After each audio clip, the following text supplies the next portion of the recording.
इतने में तो पति को अगर बचाना है तो बस धुमोरना का स्मरण करा जाए। अब मालूम पड़ा, सूचना मिल गई कि बेटा तो मर गया, जिसके लिए अनुष्ठान करा था, जिसके लिए पूछ रही है, वो मर गया, शव पड़ा है।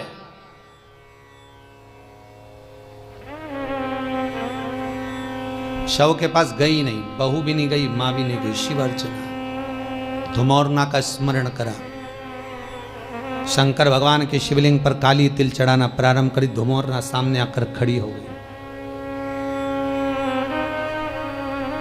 हे नारी, क्या चाहिए तुमको? पति के प्राण, बेटे के प्राण। कार्तिक मास की कथा है।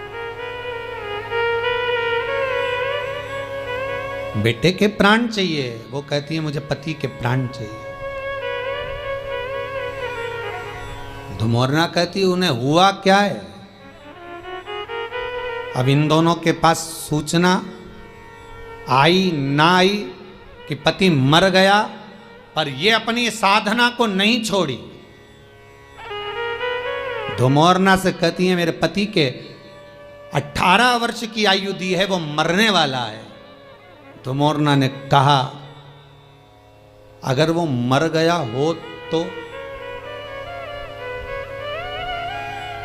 मान लो मर गया हो तो।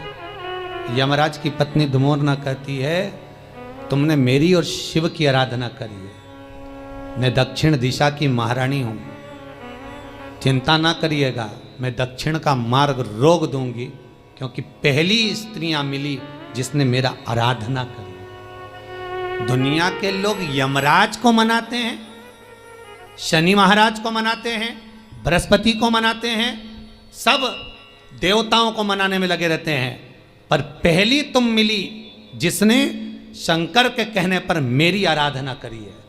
वचन देती हूं, जाओ, तुम्हारे आंगन में जो काला कम्मल पड़ा हो, लोहे का सामान पड़ा हो, यमराज जब बंदी बनाने के लिए यमदूत आएंगे, वो सामान अगर रखा हुआ दिख गया तो वो लेकर नहीं आएंगे, क्योंकि मैंने वचन दिया था उनको। रख दो उसके सिराने पर। दौड़ी बहू, दौड़कर लोहे का जो सामान पड़ा था उसमें कम्मल रखकर 5.25 किलो अनाज धरकर पटक दिया, और आराधना में धुमोरना की आ गई। मरा हुआ पति,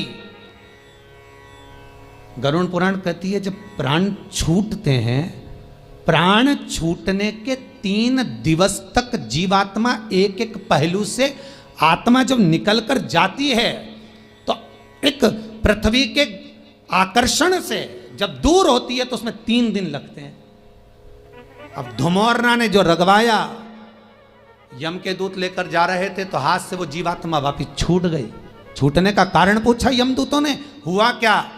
तभी एक यमदूत बोला, नीचे लोहे का पात्र और काला कम्मल और 5.25 किलो अन्न का भाग रखा है। अर्थात यहाँ पर धुमोरना देवी ने कहा था अगर कोई यमदूत इसको देखकर भी उठाकर लाएगा तो उसके भी प्राणों को छोड़ना पड़ेगा। उन्होंने प्राण वापिस दे दिए, प्राण वापिस। केवल एक इन्हीं के प्राण शंकर जी ने वापिस नहीं कराए। अगर ये जीवित रहे तो प्राण बचा ले। राजा श्वेत यम के दूत बंदी बनाने के लिए आ गए थे, उनको भगा दिया। मृत्यु देवी आ गई, मौत को मार दिया। यमराज आ गया, उसको मार दिया। तब क्रोध में सूर्य भगवान को चिंता लगी कि